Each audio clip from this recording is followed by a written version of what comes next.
Le CIBE Sud a organisé une journée au profit des écoles de la commune de Hauts-Falise. À cet effet, nous avons rencontré le bourgmestre Marc Capras. Alors aujourd'hui, c'est une journée tout à fait spéciale. Pour nous, oui, pour les habitants de Hauts-Falise d'une part et surtout pour la population scolaire, dans le sens où le lycée, l'ARBH accueille le CIBE Sud pour différents ateliers démontrant les différents faciès que la défense peut offrir en termes de profession. Mais d'autre part, il y a un atelier spécifique pour le 11 novembre. Comme tout le monde le sait, du moins j'espère que beaucoup le savent encore, le 11 novembre c'est l'armistice de la Première Guerre mondiale, donc la fin du conflit. Et on a rassemblé aussi avec la fin du conflit de la Deuxième Guerre mondiale, le 8 mai. Et donc le 11 novembre, c'est une journée de la mémoire, du souvenir, pour faire en sorte qu'on évite de retomber dans les mêmes travers et de faire en sorte qu'on garde un pays en paix. Alors la commune de Hauts-Falise a surtout été impactée pendant la période 40-45. Donc est-ce qu'il y a beaucoup d'écoles qui rendent mémoire justement et qui revoient la mémoire sur Hauts-Falise? Alors pourquoi est-ce que la défense vient ici aujourd'hui? C'est justement à cause de cette peut-être défection de la part des jeunes aujourd'hui à commémorer donc ce 11 novembre. Il est clair qu'à partir du moment où les jeunes ne viennent plus le jour J, donc le 11 novembre, qui est un jour férié, parce qu'ils sont retenus par quantité d'activités, eh bien nous, donc le pouvoir politique, avec la défense et notamment le CIBE Sud, eh bien on vient à eux et on leur offre l'opportunité, d'une fois de plus, de faire non pas peut-être le devoir de mémoire, mais de se rappeler qu'il y a eu des conflits, de se rappeler comment ces conflits explosent, comment ces conflits arrivent, et surtout éviter que ces conflits ne perdurent. Lors de cette journée, 6 stands didactiques ont été présentés aux élèves des différentes écoles de la commune. Et dans ces stands, vous pouvez y retrouver notamment un stand pédagogique, un stand sur les dangers des grenades, mais aussi un stand sur la réserve des différentes composantes, sur la marine, sur le service médical et sur les dangers des objets explosifs. Les écoliers étaient très intéressés et se sont prêtés volontiers aux différentes activités proposées par les différents stands. Nous avons rencontré monsieur le directeur Arnaud Collin et madame la proviseure Monique Gillet de l'Athénée Royal Bastogne-Hauts-Falise.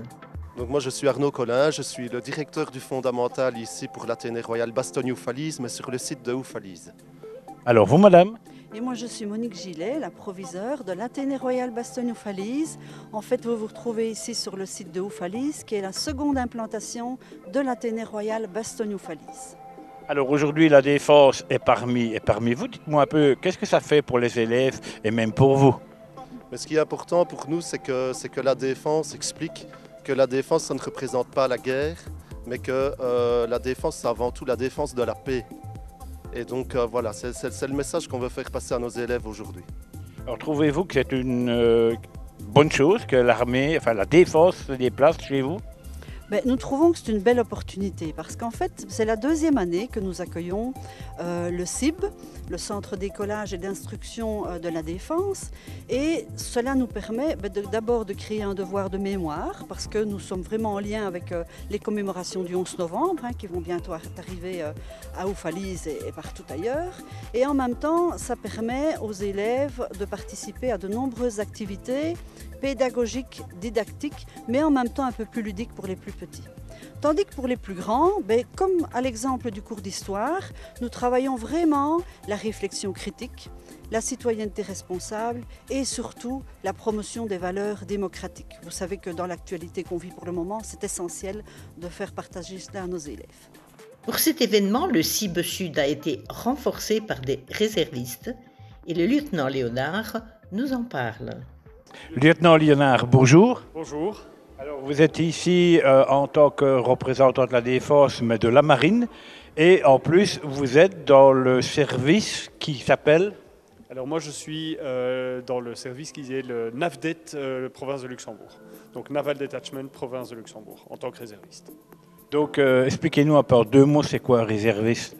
Un réserviste est un citoyen comme un autre qui a du temps et des compétences à mettre au service de la défense quand il peut se le permettre, d'un niveau professionnel ou familial, et qui est volontaire pour le faire. Et pour terminer, avant notre départ, nous avons rencontré l'adjudant-major Dany Dandois. Le CIBE Sud organise ce genre d'activité. Le but principal de ce genre d'activité, c'est quand même de transmettre une information générale chez les futures jeunes générations, leur expliquer un peu ce qu'on fait au sein de la défense, et ça renforce en même temps tous nos liens avec la commune d'Oufalise, notamment avec le bourgmestre, M. Capras, avec qui on a de très bons contacts. Et c'est pour ça que chaque année maintenant, on essaie d'organiser ce genre de journée, qui n'est pas tout à fait une journée porte ouverte, mais ça nous permet de donner quelques briefings d'informations générales chez les jeunes, principalement qui sont dans le second cycle secondaire. Ça peut ouvrir des candidatures futures et répondre déjà à l'avance à certaines questions avant qu'ils n'aient atteint l'âge de faire une demande de candidature pour la défense.